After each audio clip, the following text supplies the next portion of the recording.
मेरी हिंदी थोड़ी कच्ची है, झेलना पड़ेगा। लेकिन इस वीडियो में हम देखेंगे गॉस लॉ ऑफ इलेक्ट्रिसिटी का इक्वेशन। हम एक सिंपल से केस का शुरुआत करके इस इक्वेशन की पूरी डिटेल्स पढ़ेंगे, मज़ा आएगा। चलो शुरू करते हैं। तो मानो हमारे पास एक स्फेरिकल सरफेस है, एक गोल सरफेस है, जिसके सेंटर में हमने एक पॉजिटिव चार्ज रखा है। तो उसकी वजह से हमारे पास एक अच्छा सा आउटवर्ड इलेक्ट्रिक फील्ड आ जाएगा। और अब हमारा पहला सवाल ये है कि वो गोल सरफेस से कितना इलेक्ट्रिक फ्लक्स बाहर जा रहा है। फ्लक्स को कैसे कैलकुलेट करें? इसे हमने एक्चुअली पिछले वीडियोस में देखा है, लेकिन एक झट सा एक रिकैप मारते हैं। तो हम लोग फ्लक्स को कैसे डिफाइन करते हैं? तो फ्लक्स को डिफाइन करते हैं phi equals integral of electric field और डॉट डी ए। इसका मैग्नीट्यूड ले लिया तो E d A cos theta बन जाता है। और इसका मतलब क्या हुआ? इसका मतलब ये है कि मानो हमारे पास कुछ अच्छा सा electric field, nice and uniform electric field है, और उसके अंदर हमने एक छोटा सा टुकड़ा ले लिया डी ए, जिसका सरफेस एरिया है। तो फ्लक्स को हम electric field multiplied by D A करते हैं। फ्लक्स मतलब फ्लो, और जो कितना फ्लो होता है हम ये प्रोडक्ट निकालते हैं। फिर ये कॉस थीटा किधर से आया? तो देखो कि अगर आपने इलेक्ट्रिक फील्ड के हिसाब से देख लिया तो जो एरिया इलेक्ट्रिक फील्ड को दिख रहा है ये पूरा नहीं है। इलेक्ट्रिक फील्ड को सिर्फ इतना एरिया दिखता है ना, क्योंकि ये एंगल हुआ है। तो हमें इस एरिया से मल्टीप्लाई करनी चाहिए, क्योंकि सिर्फ इस एरिया से इलेक्ट्रिक फील्ड फ्लो हो रहा है। तो ये एरिया कितना हुआ? इसको अगर हमने ये एंगल को थीटा ले लिया तो देखो ये एक अच्छा सा राइट एंगल ट्रायंगल बन गया, ये हमारा हाइपोटेन्यूज हो गया है। तो हमें एडजेसेंट साइड चाहिए, तो वो एडजेसेंट साइड हो जाएगा डी ए कॉस थीटा। इसी वजह से हम लोग इलेक्ट्रिक फील्ड को डी ए कॉस थीटा से मल्टीप्लाई करते हैं, वो उसका परपेंडिकुलर कंपोनेंट ऑफ एरिया हो गया। और हम ये डॉट प्रोडक्ट कैसे लिखते हैं? तो इधर ये भी देखा हमने कि हम एरिया को हम वेक्टर की फॉर्म में देखते हैं। तो हम इसे डायरेक्शन परपेंडिकुलर डायरेक्शन में डालते हैं, और अगर अब ये एंगल थीटा हो गया तो देखो ये एंगल भी थीटा हो जाता है। पॉज करके आप देख सकते हो। तो वेक्टोरियली देखा जाए तो हम बोल सकते हैं कि ये थीटा जो है वो एंगल है इलेक्ट्रिक फील्ड और डीए के अंदर में। तो इस हिसाब से हम बोल सकते हैं कि ये इलेक्ट्रिक फील्ड और डीए का डॉट प्रोडक्ट हो चुका है। पर एक्चुअली में हम लोग बेसिकली क्या कर रहे हैं, इलेक्ट्रिक फील्ड को परपेंडिकुलर एरिया से मल्टीप्लाई कर रहे हैं।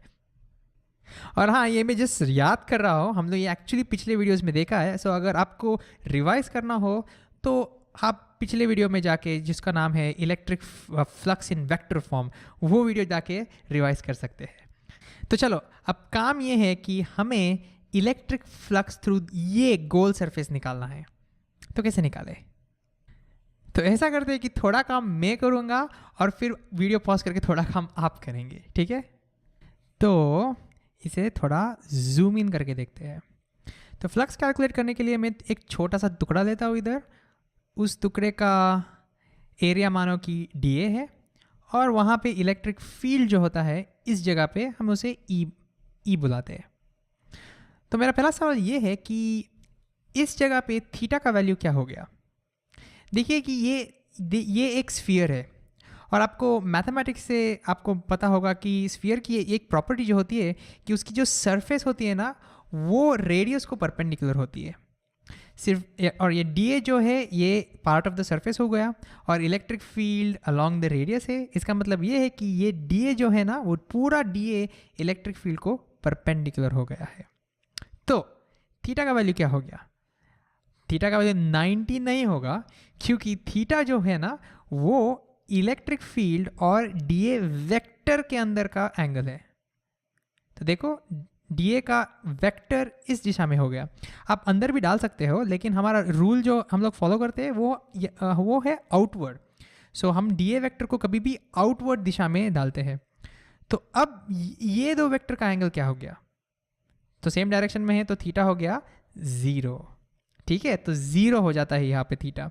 और ये सिर्फ यहाँ नहीं, ये थीटा सब जगह 0 हो जाएगा। मतलब अगर आपने यहाँ या फिर यहाँ पे भी अगर आपने एरिया वेक्टर देख लिया तो आप देखेंगे कि यहाँ पर भी एरिया वेक्टर और इलेक्ट्रिक फील्ड सब जगह सेम डायरेक्शन में हो गई, देयरफॉर थीटा हो गया 0। तो ये अच्छी बात है। क्यों? क्योंकि cos 0 होता है 1, तो सिंप्लीफिकेशन हो गया ना। तो सब जगह थीटा 0। ठीक है, और क्या सिंप्लीफाई कर सकते हैं? आप इलेक्ट्रिक फील्ड की वैल्यू देख लिए। इलेक्ट्रिक फील्ड की जो वैल्यू होती है वो सब जगह सेम हो जाएगी। क्यों? क्योंकि स्फीयर में सब पॉइंट सेम डिस्टेंस इक्विडिस्टेंट है चार्ज से, क्योंकि हमारा चार्ज सेंटर पे है। सो डिस्टेंस सब जगह आर है, तो इलेक्ट्रिक फील्ड तो सेम हो जाएगी ना। मतलब और एक सिंप्लीफिकेशन हो जाता है इधर, इलेक्ट्रिक फील्ड भी कांस्टेंट हो गई। तो क्या होता है, देखिए इंटीग्रल से हम बाहर निकाल सकते हैं, कौन से भी कांस्टेंट चीज़ होती है तो समेशन या फिर इंटीग्रल से बाहर निकाल सकते हैं ना। तो चलो वो सिंप्लीफिकेशन करते हैं, तो हमारा फ्लक्स का वैल्यू क्या हुआ, इलेक्ट्रिक फील्ड को बाहर निकालते हैं, इंटीग्रल ऑफ अंदर dA बचता है और cos 0 तो 1 हो गया। ठीक है, आगे का काम आपको करना पड़ेगा। देखिए आपको इलेक्ट्रिक फील्ड की एक्सप्रेशन तो पता ही होगी, electric field due to a point charge at a distance r, वो आप डाल सकते हैं, और इंटीग्रल ऑफ dA भी आप सोच सकते हैं। तो सिंप्लीफाई करके देखो कि क्या आंसर आता है, पॉज करके ट्राई कर लो। ठीक है, अगर आपने ट्राई कर लिया तो देखते हैं। तो फ्लक्स की वैल्यू होती है electric field due to a point charge, वो कितनी होती है, उसका एक्सप्रेशन होता है कूलम्स लॉ से आता है, Q divide by 4 pi epsilon naught into r square. ये हमारी इलेक्ट्रिक फील्ड हो गई। और इंटीग्रल ऑफ dA कितनी होती है, इसका मतलब क्या है इंटीग्रल ऑफ dA, इसका मतलब ये है ये छोटे टुकड़े जो है ना, वो सब छोटे टुकड़े को ऐड करनी चाहिए पूरे स्पीयर में। मतलब हम पूरे स्पीयर का एरिया ले रहे हैं, समझ रहे हो ना। तो इंटीग्रल ऑफ dA हो गया A which is the area of the sphere, और एरिया ऑफ द स्फीयर कितना होता है, ये आपको तो पता ही होगा, ये होता है 4 पाई आर स्क्वायर। ओके, तो चलो अब सिंप्लीफाई करते हैं, आर स्क्वायर कैंसिल हो गया, 4 पाई कैंसिल हो गया, तो हमारा फ्लक्स जो आता है वो है Q divided by epsilon not.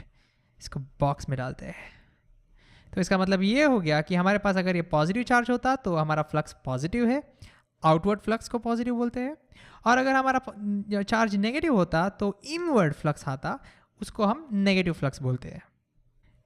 तो ठीक है, अब आप बोलेंगे या फिर आप बोलना चाहेंगे कि हाँ फ्लक्स की वैल्यू आ गई है, तो बड़ी बड़ी चीज़ क्या है, हमने एक प्रॉब्लम सॉल्व किया, हम बहुत सारे प्रॉब्लम सॉल्व करते हैं, तो इसमें बड़ी चीज़ क्या है। तो दोस्तों यहाँ पे क्लाइमैक्स एक्चुअली शुरू होता है। तो अब हम लोग 3-4 सवाल लेके इस कॉन्सेप्ट के अंदर घुसते हैं, ठीक है। तो पहले जूम आउट करके हमारा पहला सवाल ये है कि अगर हमने ये स्फीयर का साइज दुगना कर दिया, 2r कर दिया उसका रेडियस, तो अभी इसका फ्लक्स क्या होगा, ज़्यादा होगा, कम होगा, सेम रहेगा। पॉज करके ट्राई कीजिए आंसर करने के लिए। ट्राई कर लिया तो देखते हैं। देखिए हमारे फ्लक्स के एक्सप्रेशन में r नहीं है, तो इसका मतलब ये हुआ कि r के ऊपर डिपेंड ही नहीं कर रहा, तो मतलब हमारा फ्लक्स का वैल्यू सेम रहेगा। लेकिन ऐसा क्यों हो रहा है, क्योंकि देखिए मतलब फ्लक्स एरिया के ऊपर डिपेंड हो रहा है ना, और एरिया तो बहुत ज़्यादा हो चुका है, तो क्यों फ्लक्स चेंज नहीं हो रहा है। इस डेरिवेशन में एक्चुअली सीक्रेट है। देखिए ये आर स्क्वायर कैंसिल हो रहा है, इसका मतलब ये है कि जब भी हमारा स्फीयर का साइज दुगना होता है, उसका एरिया जो है 4 पाई आर स्क्वायर जो एरिया है वो आर स्क्वायर मतलब 4 टाइम्स ज़्यादा हो जाता है। लेकिन इलेक्ट्रिक फील्ड को देखो क्या होता है, इलेक्ट्रिक फील्ड भी 1 और आर स्क्वायर पर डिपेंड करती है, लेकिन 1 और आर स्क्वायर पर डिपेंड कर रही है। इसका मतलब ये हो गया क्योंकि हम लोग अभी बहुत दूर चले गए, इलेक्ट्रिक फील्ड 1/4 टाइम्स मतलब घट जाती है, 4 गुना 1/4 हो जाता है। तो अब भी आपने इलेक्ट्रिक फ्लक्स को कैलकुलेट किया, जो प्रोडक्ट ले लिया, तो देखो वो ये दोनों का जो इफेक्ट है वो कैंसिल होके हमारा फ्लक्स इंडिपेंडेंट ऑफ साइज होता है। तो इसका मतलब ये हुआ कि क्योंकि हमारा इलेक्ट्रिक फील्ड 1 और आर स्क्वायर लॉ फॉलो कर रहा है, इसकी वजह से हमारा फ्लक्स जो है वो स्फीयर के साइज के ऊपर नहीं डिपेंड करता। अगर कोई दूसरा लॉ फॉलो करता, मतलब आर क्यूब या फिर कोई दूसरा पावर होता, तो हमारा फ्लक्स साइज के ऊपर डिपेंड करता। तो इनवर्स स्क्वायर लॉ की वजह से हमारा फ्लक्स डिपेंड नहीं करता साइज के ऊपर। ओके, तो हमारा दूसरा सवाल ये है कि इस बार अगर हमने ये स्फीयर को थोड़ा राइट में शिफ्ट कर दिया या फिर चार्ज को थोड़ा लेफ्ट में शिफ्ट कर दिया, ऑफ सेंटर, अभी सेंटर में नहीं आ रहा है, तो अब भी फ्लक्स की वैल्यू क्या होगी, सेम रहेगी, ज़्यादा होगी या फिर कम हो जाएगी? सोच लिया है तो देखते हैं। इस बार हमें रीडिराइव करना पड़ेगा क्योंकि ये डेरिवेशन था जब भी हमारा चार्ज सेंटर में, अभी सेंटर में नहीं है, तो अगर रीडिराइव किया तो क्या चेंजेस आ जाएंगे। तो देखिए पहली चीज़ ये है कि इलेक्ट्रिक फील्ड तभी कांस्टेंट थी, अभी क्या कांस्टेंट रहेगी? नहीं, क्योंकि यहाँ पे हम लोग बहुत नज़दीक है चार्ज के, तो यहाँ पे इलेक्ट्रिक फील्ड ज़्यादा हो गई, और अगर यहाँ से यहाँ गए तो इलेक्ट्रिक फील्ड कम हो जाएगी। तो अभी कांस्टेंट नहीं है, इसका मतलब हम इलेक्ट्रिक फील्ड को इंटीग्रल से बाहर नहीं निकाल सकते इस बार। और थीटा क्या हो जाता है? देखिए लास्ट टाइम थीटा 0 था, लेकिन इस बार अगर हम लोग ने ये डी ए वेक्टर ड्रॉ कर दिया तो देखिए एंगल जो है वो 0 नहीं रहेगा, सब जगह एंगल चेंज होता जाएगा। मतलब ये भी कांस्टेंट नहीं है, 0 नहीं है। इसका मतलब ये हुआ कि अभी ये इंटीग्रल बहुत मुश्किल हो जाता है ना। तो ऐसा लगता है कि चेंज तो डेफिनेटली हो सकता है ना, लेकिन इलेक्ट्रिक फ्लक्स चेंज नहीं होगा। टा टा टा। जी हाँ, इलेक्ट्रिक फ्लक्स की वैल्यू एग्जैक्टली सेम रहेगी। अब आप पूछेंगे कि कैसे प्रूव कर सकते हैं क्या आप? तो डेफिनेटली हम प्रूव कर सकते हैं, लेकिन और वो बहुत बढ़िया प्रूफ है, और वो अगले वीडियो में हम लोग देखेंगे कि जो मुझे स्लोली करना है। लेकिन इलेक्ट्रिक फ्लक्स की वैल्यू सेम ही आएगी, आप जहाँ चाहिए वहाँ चार्ज रखो, इलेक्ट्रिक फ्लक्स की वैल्यू सेम आ जाएगी। तो देखिए मैं प्रूव तो नहीं करूँगा, लेकिन आपको थोड़ा फील ज़रूर लाना चाहता हूँ, तो थोड़ा इमेजिन करते हैं। देखिए इस बार इमेजिन करते हैं कि ये इलेक्ट्रिक फील्ड नहीं शूट कर रहा है, या लेकिन हम इमेजिन करते हैं कि ये बुलेट्स को शूट कर रहा है ऐसे, और मान लेते हैं कि जब ये हमारा स्फीयर इधर था, जब ये चार्ज सेंटर में था, तभी 1 2 3 4 5 6 7 8 9 10 11 या फिर 12, मुझे मालूम नहीं। हाँ, तो मान लेते कि 12 बुलेट्स हर मिनट आ रहे थे, बाहर आ रहे थे इस स्फीयर से, 12 बुलेट्स पर मिनट।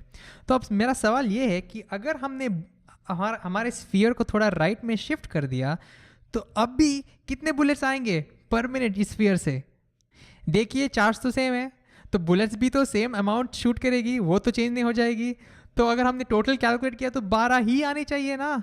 किधर जाएंगे वो बुलेट्स? वो कोई अटकेगा नहीं, मतलब ये हाइपोथेटिकल स्फीयर है तो किधर भी वो अटकेगा नहीं, तो 12 ही आनी चाहिए ना। तो बुलेट की फ्लक्स तो सेम ही आनी चाहिए ना, वैसे ही इलेक्ट्रिक फ्लक्स भी सेम आ जाएगा। हाँ, छोटा सा डिटेल ये है कि यहाँ पे बुलेट्स जल्दी बाहर निकलेंगे और यहाँ पे थोड़ी ज़्यादा देर लगेगी, लेकिन 1 मिनट में 12 ही निकलेंगे, है ना। तो फ्लक्स सेम ही रहेगा। और अब हम लोग और आगे जा सकते हैं। स्फीयर की क्या स्पेशलिटी है? स्फीयर को छोड़ो, अगर हमने स्फीयर को हटा दिया और कौन से भी सरफेस को डाल दिया तो भी आंसर सेम ही आना चाहिए ना। मतलब हम लोग ने डिराइव किया था स्फीयर को, लेकिन कितना जनरल है देखिए ये चार्ज अगर कौन से भी स्फीयर, कौन से भी सरफेस ने एनक्लोज कर दिया तो फ्लक्स सेम ही आ जाएगी। लेकिन एक छोटा सा डिटेल है, अगर इस सरफेस में थोड़ा छेद होता, एक छोटा सा होल होता, तो देखिए फ्लक्स लीक हो जाता, इसमें एक बुलेट कम बाहर निकलता इस सरफेस से, क्योंकि इधर से लीक हो रहा है ना। मतलब अगर हमें सेम आंसर चाहिए तो किधर भी होल्स नहीं होनी चाहिए। इन अदर वर्ड्स ये जो सरफेस आप चूज कर रहे हैं ना वो क्लोज्ड होनी चाहिए। तो मैं इधर लिखता हूँ, अगर आपने फ्लक्स थ्रू क्लोज्ड सरफेस ले लिया तो कैसा भी हो, अंदर किधर भी चार्ज हो, आपका आंसर Q/ε0 ही आनी चाहिए। ठीक है, आखिरी 2 चीज़ें। अगर हमारे पास एक नहीं बट बहुत सारे चार्जेस अंदर है तो क्या होगा? अगर हमने ऑलरेडी देख लिया है कि अगर हमने और एक चार्ज ले लिया तो उसका कंट्रीब्यूशन भी सेम रहेगा, क्योंकि ये पोजीशन पर डिपेंड नहीं होता। तो टोटल फ्लक्स आ जाएगा Q1 + Q2 /ε0। तीसरा चार्ज आएगा तो Q1 + Q2 + Q3 /ε0। तो देखिए ये बहुत जनरल होता जा रहा है। तो आखिरी सवाल ये है कि अगर हमारे पास एक चार्ज बाहर होता तो क्या हो जाएगा ऐसा। अगर हमने बाहर रख लिया तो उसका फ्लक्स का कंट्रीब्यूशन क्या हो जाएगा? क्या आप सोच सकते हैं बुलेट्स के एनालॉजी यूज़ करके? तो ठीक है, जल्दी से देखते हैं। अभी आप बुलेट्स को देख रहे हैं, तो देखिए इधर सिर्फ 2 बुलेट अंदर जा रहा है, मतलब नेगेटिव फ्लक्स हो गया, लेकिन वही 2 बुलेट बाहर भी जा रहा है, उसका पॉजिटिव फ्लक्स हो जाएगा, मतलब टोटल फ्लक्स हो गया 0।